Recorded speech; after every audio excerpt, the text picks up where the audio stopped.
Hello friends, எல்லோருக்கும் வணக்கம். Welcome to young investor channel. Actually market leave தான், but இருந்தாலும் பார்த்தீங்கன்னா சில இம்பார்ட்டன்ட் நியூஸஸ் எல்லாமே வருது.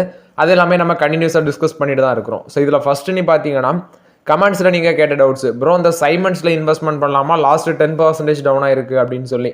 ஸோ ஒன் ஸ்டாக்கை நீங்கள் பார்க்கும்போது ஒன் டே 10% கீழே விழுந்துட்டு அப்படின்னு சொல்லிட்டு இந்த ஸ்டாக்கில் நல்லா ஆப்பர்ச்சுனிட்டி அப்படின்னு சொல்லிலாம் கணிக்காதீங்க. ஸோ அது வந்து தவறு. ஃபஸ்ட் அந்த ஸ்டாக்கோட ஃபண்டமெண்டல்ஸ் செக் பண்ணணும். நான் அந்த ஸ்டாக் எடுத்து பார்த்தேன். சைமண்ட்ஸ் ஆக்சுவலி என்கிட்ட கிடையாது. அவங்க 8000 தாண்டி உச்சத்தில் இருக்காங்க. 8129 வரைக்கும் பீக் லெவல் அவங்களோட லெவல். அதில் வந்து இப்போ 6868 ரூபா அந்த ரேஞ்சில் இறங்கியிருக்கு. ஸோ இந்த ஸ்டாக்கோட பி ரேஷியோலாம் பார்க்கும்போது 19 டைம்ஸ் மேலே எர்னிங்ஸ் இருக்காங்க. ஸோ இது வந்து பார்த்தீங்கன்னா ஒரு லார்ஜ் கேப் கம்பெனி தான், கேபிட்டல் குட்ஸ் அந்த மாதிரிப்பட்ட செக்மெண்ட்டில், அந்த செக்மெண்ட் பிஸ்னஸில் இருக்க கம்பெனிஸ். ஸோ வேல்யூஷன் நமக்கெல்லாம் பார்த்தீங்கன்னா 90 டைம்ஸ் ஏர்னிங்ஸ்லாம் இப்போ போய் வாங்கினோன்னா இன்னொரு 10% வாங்கினீங்கன்னா நம்ம நிலமை என்ன? ஸோ டவுன் ஆச்சுன்னா நம்ம நிலமை என்ன? அதனால இப்போதைக்கு இதெல்லாம் அவாய்ட் பண்ணுறது தான் பெட்டருங்கிறது என்னோட கருத்து. நிறைய பேர் கேட்குறீங்க, நீங்கள் எந்த ஸ்டாக்கை கேட்டாலும் அவாய்ட் பண்ணுங்கள், வெயிட் பண்ணுங்க அப்படின்னு சொல்லி. நான் அப்படி சொல்லவே இல்லை. சில ஸ்டாக்ஸ் எல்லாம் வந்து பார்த்தீங்கன்னா இப்போ கூட ஆப்பர்ச்சுனிட்டி இருக்குதா டிஸ்கஸ் பண்ணிட்டு இருக்கிறோம். ஃபார்மா செக்டரில் டாடா மோட்டார்ஸ் இந்த மாதிரி நிறைய ஸ்டாக்ஸ் வந்து இப்போ ஆப்பர்ச்சுனிட்டி யூஸ் பண்ணுங்கன்னு தான் சொல்லிட்டு இருக்கிறோம். பட் ஆக்சுவலி அது வந்து பார்த்தீங்கன்னா உங்களோட ஓன் ஒப்பீனியன் தான். ஆக்சுவலி நம்ம வந்து அந்த நியூஸஸ் டிஸ்கஸ் பண்ணலாம் தவிர இன்வெஸ்ட்மெண்ட் பண்ணுறதுங்கிறது உங்களோட ஓன் ஒப்பீனியன் தான். ஸோ சைமண்ட்ஸோட வேல்யூஷன் இப்போ வந்து பார்த்தீங்கன்னா நமக்கு ஃபேவராக இல்லை. அதனால் இப்போதைக்கு அதெல்லாம் அவாய்ட் பண்ணுறது தான் பெட்டருங்கிறது என்னோட கருத்து. ஆல்ரெடி வச்சுருந்தவங்களுக்கு ஒரு நல்ல ரிட்டர்ன்ஸ் மேபி கிடச்சிருக்கலாம் அந்த சைமண்ட் ஷேரில்.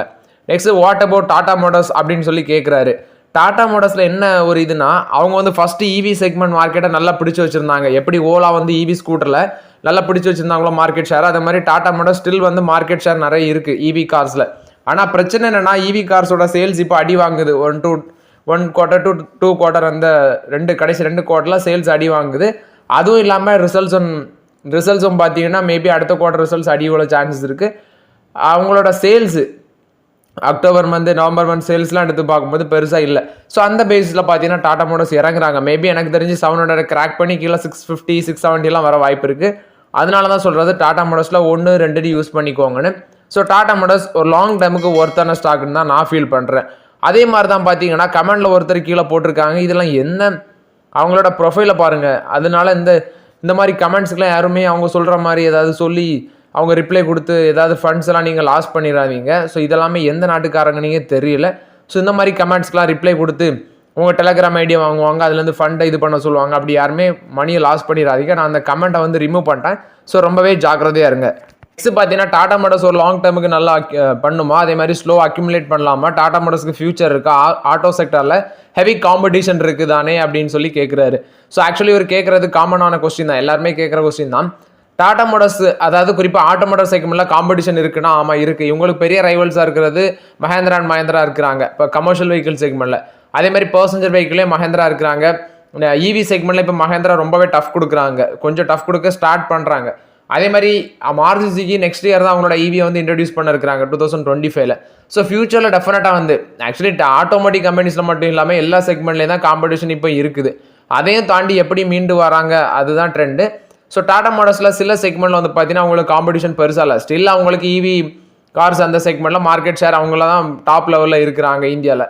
ஸோ மேபி வந்து பார்த்தீங்கன்னா லாங் டேர்மில் இவங்க நல்லா பண்ணுவாங்க அப்படிங்கிற ஒரு ஒப்பீனியனில் தான் டாடா மோட்டார்ஸ் நம்ம கன்சிடர் பண்ணோம். அது இல்லாமல் மட்டும் இல்லாமல் மற்ற அவங்களோட ரைவல்ஸை கம்பேர் பண்ணும்போது இது நமக்கு சீப் வேல்யூவில் கிடக்கிறதுனால நம்ம வந்து இதை யூஸ் பண்ணிக்கிறோம் டாடா மோட்டார்ஸை. நெக்ஸ்ட் பார்த்தீங்கன்னா நாட்கோ ஃபார்மா ஆக்சுவலி லாஸ்ட் மார்க்கெட்டில் 4% வரைக்கும் கேன்சல் ஆச்சு, அடி வாங்கிச்சு. ரீசன் பார்க்கும்போது நிறைய பேர் கேட்குறீங்க, இந்த ரஷ்யா வந்து கேன்சர் வேக்சினை வந்து ஃப்ரீயாட்டு இன்ட்ரடியூஸ் பண்ணுறது நாட்கோ அஃபெக்ட் பண்ணுமா, அது வந்து பெரிய அளவில் அஃபெக்ட் பண்ண சான்சஸ் இல்லைன்னு தான் நான் நினைக்கிறேன். ஏன்னு பார்க்கும்போது இவங்களுக்கு ரைவலாக இருக்கிற மேபி இவங்களுக்கு ரைவல்ஸாக இருக்கிற வேக்சினை வந்து இப்போ ரஷ்யா வந்து ஃப்ரீயாக கொடுக்குறாங்க அப்படிங்கிற பட்சத்தில் அடி உள்ள சான்ஸ் இருக்குது. பட் ஆக்சுவலி நீங்கள் கேட்டிருக்கீங்க, அதை நான் ஃபுல்லாக அனாலிஸ் பண்ணிட்டு சொல்கிறேன். ஆனால் நான் சர்ச் பண்ணி பார்த்த வரைக்கும் அந்த மாதிரி எந்த நியூஸை வச்சு 4% லாஸ்ட்டில் விழலை. பட் ஆக்சுவலி மார்க்கெட் வீக்காக இருக்க ட்ரெண்டில் தான் விழுந்திருக்கு. ஏன்னா continuous rally Natco pharma, doctor Reddy's, next other pharma கம்பெனிஸ்லாம் நல்ல பெர்ஃபார்மன்ஸில் தான் போகிறாங்க. அதே பேசிஸில் பார்த்தீங்கன்னா மார்க்கெட் நெகட்டிவ் இருந்த பேசிஸில் தான் அடிச்சிருப்பாங்க. பட் இந்த ரஷ்யா ஃப்ரீயாக வேக்சின் கொடுக்குறது அஃபெக்ட் பண்ண சான்சஸ் நாட்கோவில் பெருசாக இல்லை.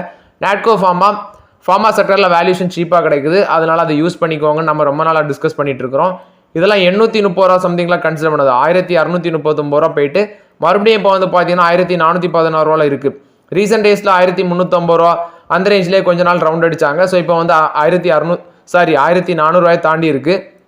வேல்யூஷன் சீப்பாக தான் இருக்குது. மேபி ஒரு 200 100 இறங்கினாலும் எனக்கு பிரச்சனை இல்லை அப்படிங்கிற பட்சத்தில் இதை வந்து ஸ்லோவாக யூஸ் பண்ணிக்கோங்கிறது என்னோட கருத்து நாட்கோ ஃபார்மாவை. நெக்ஸ்ட் பர்கர் பெயிண்ட்ஸை வாங்கலாம் அப்படின்னு சொல்லி கேட்டிருக்காரு. நான் ரொம்ப நாளாக சொல்லிட்டேன், பெயிண்ட் கம்பெனிஸ் பக்கம் இப்போ போகாதீங்க. அதில் வந்து பயங்கர அளவில் காம்படிஷன் போயிட்டு இருக்குது. ஏஷியன் பெயிண்ட்ஸே தடுமாறுறாங்க. அது மாதிரி பர்கர் பெயிண்ட்ஸு, பிர்லாவோட ஓப்பஸ் பெயிண்ட்ஸு அப்படி பயங்கரமாட்டு இருக்குது காம்படிஷன். இப்போ வந்து பார்த்தீங்கன்னா இந்த பெயிண்ட் கம்பெனிஸோட லாஸ்ட் இயர் ரிட்டர்ன்ஸ் எடுத்து பாருங்கள். ஏஷியன் பெயிண்ட்ஸ்லாம் பெருசாகவே இல்லை. அதே இது பர்கர் பெயிண்ட்ஸ் 22% நெகட்டிவ் ரிட்டர்ன்ஸ் கொடுத்துருக்காங்க லாஸ்ட் 1 இயர் ரிட்டர்ன்ஸ் நான் அன்றைக்கி எடுத்து பார்க்கும்போது 414 ரூபா அந்த ரேஞ்சில் இருக்குது.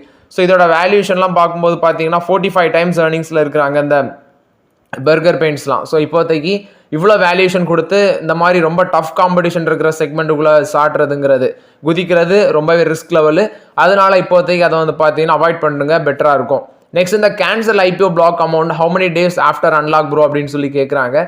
மேபி ஒரு 5 to 7 days எடுக்கும். எனக்கே அது வந்து ஒருக்கா ஏதோ IPOவில் ரீஃபண்ட் எடுக்கிறதுக்கே 5 days கிட்ட எடுத்துச்சு, 5 to 7 days. மேபி அந்த ட்ரெண்ட் எடுக்க சான்சஸ் இருக்குது. அதனால நீங்கள் பொறுமையாக தான் இருக்கணும். ரிலையன்ஸ் இண்டஸ்ட்ரீஸ் கொடுத்த அப்டேட்டு, இவங்க வந்து பார்த்தீங்கன்னா ஒரு 45% ஆஃப் ஸ்டேக் வந்து ஹெல்த் அலையன்ஸ் குரூப்பில் வந்து அக்யூசியேஷன் பண்ணுறாங்க. $10 million அப்படின்னு சொல்கிறாங்க அதோட வேல்யூஷன். ஆக்சுவலி ரிலையன்ஸ் இண்டஸ்ட்ரீஸோட ஹோலி ஓன் சப்சிடரி தான் ரிலையன்ஸ் டிஜிட்டல் ஹெல்த் லிமிடெட். இவங்க வந்து ஒரு அக்ரிமெண்ட்டில் வராங்க. ஸோ ஹெல்த் அலையன்ஸ் குரூப் கூட வந்து ஒரு 45% ஈக்விட்டி ஸ்டேக் அதில் அக்யூசியேஷன் பண்ணுறாங்க. $10 million அப்படின்னு சொல்கிறாங்க டோட்டல் வேல்யூஷன் பார்க்கும்போது. ஸோ இது வந்து பார்த்தீங்கன்னா ரிலையன்ஸ் இண்டஸ்ட்ரீஸோட ரிலையன்ஸ் டிஜிட்டல் மூலமாக தான் அந்த அக்யூசியேஷனை கம்ப்ளீட் பண்ணுவாங்க இந்த டிரான்சாக்ஷன் அப்படின்னு சொல்கிறாங்க. மோராட்டு 2 வாரத்தில் இந்த டிரான்சாக்ஷன் கம்ப்ளீட் ஆகும் அப்படின்னு சொல்கிறாங்க. இது வந்து ரிலையன்ஸ் இண்டஸ்ட்ரீஸோட ரிலையன்ஸ் டிஜிட்டல் குரூப் கொடுத்த அப்டேட்டு. நெக்ஸ்ட் பார்த்தீங்கன்னா லாஸ்ட் மார்க்கெட்டில் இண்டஸ்இண்ட் பேங்கை போட்டு தொலைச்சி எடுத்திருந்தாங்க. ஸோ ஓவராலாட்டு இண்டஸ்இண்ட் பேங்க் அடி விழுந்ததை பார்த்தோம். அதேமாதிரி மணப்புறமும் 1.5% நெகட்டிவ்ல இருந்துச்சு. ஆக்சுவலி இப்போ RBI வந்து பார்த்தீங்கன்னா இண்டஸ்இண்ட் பேங்குக்கு இந்த நான் கம்ப்ளைண்ட்ஸ், அதாவது இந்த ரெகுலேட்டரி நார்ம்ஸை வந்து இவங்க ப்ராப்பராக ஃபாலோ பண்ணல அப்படின்னு சொல்லி, இந்த இன்ட்ரெஸ்ட் ரேட் ரெகுலேஷன்ஸு இதெல்லாமே கஸ்டமர்ஸுக்கு ப்ராப்பராக ப்ரொவைட் பண்ணல அப்படிங்கிற பேசிஸ்லையும் இந்த KYC இது எல்லாமே இந்த கேட்டகரியில் வரும், இந்த ரெகுலேட்டரி நார்ம்ஸ் அப்படிங்கிற பேசிஸில் இதெல்லாம் ப்ராப்பராக பண்ணாததுனால இவங்க வந்து என்ன பண்ணிட்டாங்க, RBI வந்து 27.30 lakhs வந்து பார்த்தீங்கன்னா ஃபைன், அதாவது பெனால்ட்டி இம்போஸ் பண்ணியிருக்காங்க. மணப்புறம் ஃபினான்ஸ்லையும் 2016 உள்ள சில டீட்டெயில்ஸ் வச்சு தான் பெனால்ட்டி இம்போஸ் பண்ணாங்க. இதுலேயும் அந்த 2016 உள்ள சில நியூஸஸ் வச்சு தான் பார்த்தீங்கன்னா இதிலே பெனால்ட்டி இம்போஸ் பண்ணியிருக்காங்க RBI. ஸோ இண்டஸ்இண்ட் பேங்கும் இது ஒரு நெகட்டிவ் அப்டேட்டாக இருந்திருக்கு. லாஸ்ட் மார்க்கெட்டில் அடி வாங்குறதுக்கு இதுவும் ஒரு முக்கியமான ரீசன்ஸாக இருந்திருக்கு. நெக்ஸ்ட் டைட்டனில் வந்து அப்டேட். ஆக்சுவலி இப்போ ஃபெஸ்டிவ் சீசனு, நெக்ஸ்ட் வந்து வெட்டிங் சீசன்லாம் பார்த்தீங்கன்னா ஸ்ட்ராங்காக இருக்கிறதுனால அதோட டிமாண்டு, அதாவது டைட்டனோட ப்ரீமியம் பிராண்ட்ஸோட டிமாண்ட் வந்து நல்லா போகும் அப்படின்னு சொல்கிறாங்க. இந்த செக்மெண்ட்டில் க்ரோத் இருக்கும். இந்த analog watch, next premium watches, அந்த செக்மெண்ட்லாம் ஒரு நல்ல வளர்ச்சிகள் இருக்கும். ப்ளஸ் வந்து கோல்டும் இவங்களோட பிஸ்னஸாக இருக்குது. அந்த செக்மெண்ட்டும் வளர்ச்சி அடையலாம். குறிப்பாட்டு ஜைலஸ், நெபுலா, டைட்டனு, அடுத்தது ராகா, இந்த மாதிரி செக்மெண்ட்லாம் பார்த்தீங்கன்னா நல்ல டிமாண்ட் இருக்குது இந்த ஃபெஸ்டிவ் சீசன், வெட்டிங் சீசனில் அப்படின்னு சொல்கிறாங்க. ஸோ 1984 வந்து பார்த்தீங்கன்னா இன்கார்பரேட் ஆயிருக்கு இந்த கம்பெனி. 40 years லெகசி இருக்குது இந்த கம்பெனிக்கு. ஸோ ஓவரால் இது வந்து டைட்டன் வாட்சஸ் செக்மெண்ட்டை பொறுத்த வரைக்கும் அப்டேட்டு. ஸோ இந்த ஹீலியோஸு இப்படி நிறைய செக்மெண்ட் வச்சுருக்காங்க டைட்டனுக்குள்ளே. ஸோ இப்போ என்ன சொல்கிறாங்கன்னா இந்த ஃபெஸ்டிவ் சீசன், வெட்டிங் சீசனில் டைட்டனுக்கு ஒரு நல்ல செக்மெண்ட் வளர்ச்சி இருக்குன்னு சொல்கிறாங்க ப்ரீமியம் பிராண்ட்ஸில். NTPC கிரீன் எனர்ஜி ஒரு மெமரம் ஆஃப் அண்டர்ஸ்டாண்டிங் பீகார் கவர்மெண்ட் கூட போட்டிருக்காங்க, ரினோபிள் எனர்ஜி ப்ராஜெக்ட் சம்மந்தமாட்டு அப்படின்னு சொல்லியிருக்காங்க. ஸோ ஓவரால் இது வந்து பீகார் பிஸ்னஸ் கனெக்ட் இதெல்லாம் பார்த்தீங்கன்னா இந்த கவர்மெண்ட் தரப்பில் வந்து நடத்தப்படும். அந்த ஸ்டேட் கவர்மெண்ட் தரப்பில் அவங்க வந்து அது ஒரு லாங் டேர்ம் இன்வெஸ்ட்மெண்ட்டில் தான் வருவாங்க, ஒன் டேலே இன்வெஸ்ட்மெண்ட் பண்ண மாட்டாங்க. ரிலையன்ஸ் வந்து 26% ஸ்டேக் வந்து அதானி பவர் ப்ராஜெக்டில் வந்து அக்யூசியேஷன் பண்ணியிருக்காங்க. இது 50 கோடி வேல்யூவில் 500 மெகாவாட் ஜென்ரேஷன் கெப்பாசிட்டி ப்ராஜெக்ட் அப்படின்னு சொல்கிறாங்க. ஓவரால் இது வந்து ரிலையன்ஸ் இண்டஸ்ட்ரீஸ் கொடுத்த அப்டேட்டு. நெக்ஸ்ட் பார்த்தீங்கன்னா நெஸ்லே கொடுத்த அப்டேட்டு. நெஸ்லேயோட ரிசல்ட்ஸ் எப்போ வரும்னு சொல்லியிருக்காங்க. Q3 ரிசல்ட்ஸு ஜனவரி 31 ஆக்சுவலி அவங்க ஃப்ரைடே, அதாவது ஜனவரி 31 ஃப்ரைடே பிஃபோர் 3:30 PM மார்க்கெட் ஹவர்ஸ்லேயே இந்த ரிசல்ட்ஸ் வர சான்சஸ் இருக்குது அப்படின்னு சொல்லி நெஸ்லே இப்போ விளக்கம் கொடுத்துருக்காங்க. ஸோ அவங்க லாஸ்ட் குவார்டர் ரிசல்ட்ஸில் நெட் ப்ராஃபிட் 899 கோடி பண்ணியிருந்தாங்க. ஸோ வெயிட் பண்ணி பார்க்கலாம் நெக்ஸ்ட் ரிசல்ட்ஸ் எப்படி நல்லா போஸ்ட் பண்ணுறாங்களா அப்படின்னு சொல்லி. ஏன்னா FMG செக்மெண்ட்டே இப்போ ப்ரெஷரில் இருக்கிறாங்க, அதெல்லாம் தாண்டி இவங்க ப்ராஃபிட் பண்ணுறாங்களா அப்படின்னு சொல்லி வெயிட் பண்ணி பார்க்கலாம்.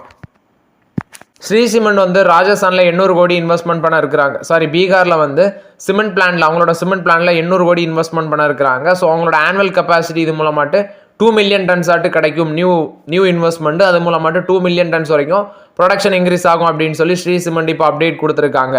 நெக்ஸ்ட் ஹியூண்டாய் ஒரு அப்டேட் கொடுக்குறாங்க. இந்த ஹியூண்டாயோட கிரெட்டா இருக்குது 2024 வந்து பார்த்தீங்கன்னா இவங்களோட அந்த நியூ ஃபேஸ் லிஃப்ட் வந்து டொயோட்டா ஃபார்ச்சுனரோட மார்க்கெட்டை வந்து டவுன் பண்ணியிருக்கு அப்படின்னு சொல்கிறாங்க. இந்த எஸ்யூவி செக்மெண்ட் இதோட மாடலை பார்த்தாலே உங்களுக்கு தெரியுது. இந்த மாடல் கார்ஸ் வந்து பார்த்தீங்கன்னா டொயோட்டா ஃபார்ச்சுனரோட மார்க்கெட்டை டவுன் பண்ணியிருக்கு அப்படின்னு சொல்லி ஹியூண்டாய் தரப்புல வந்து விளக்கம் கொடுத்துருக்காங்க. டாடா ஸ்டீல் வந்து ஒரு 27 மில்லியன் யூரோ வந்து ஃபைன் ஃபேஸ் பண்ணியிருக்காங்க. ஏன்னா இந்த பெர்மிட் ஓவர் எமிஷன் நெக்ஸ்ட் வந்து அது ரிலேட்டட் வயலேஷன் இதை வந்து இவங்க வித்ட்ராவல் பண்ணியிருக்காங்க அப்படிங்கிற பேசிஸில் வந்து பார்த்தீங்கன்னா அவங்களுக்கு நெதர்லாண்டில் வந்து ஃபைன் விழுந்திருக்கு அப்படின்னு சொல்லியிருக்காங்க. அவங்களோட டாடா ஸ்டீலோட கோக்கிங் கேஸ் பிளான்ஸில் அப்படின்னு சொல்கிறாங்க. இது வந்து டாடா ஸ்டீலில் வந்து அப்டேட்டு டச் என்விரான்மெண்டல் சர்வீஸ் தான் இந்த எமிஷன் வயலேஷன் இது சம்மந்தமாட்டு அவங்களோட 2 பிளான்ட்டுக்கு இந்த ஃபைன் போட்டிருக்காங்க அப்படின்னு சொல்கிறாங்க. இது வந்து டாடா ஸ்டீலில் வந்து update. So okay friends, actually இந்த வீடியோவில் சில இம்பார்ட்டன்ட் அப்டேட்ஸ் எல்லாமே டிஸ்கஸ் பண்ணோம். இந்த வீடியோ உங்களுக்கு பயனுள்ளதாக இருக்கும்னு நினைக்கிறேன். பயனுள்ளதாக இருந்துச்சுன்னா லைக் பண்ணுங்கள், சப்ஸ்கிரைப் பண்ணுங்கள், கமெண்ட் பண்ணுங்கள். Okay friends, thank you.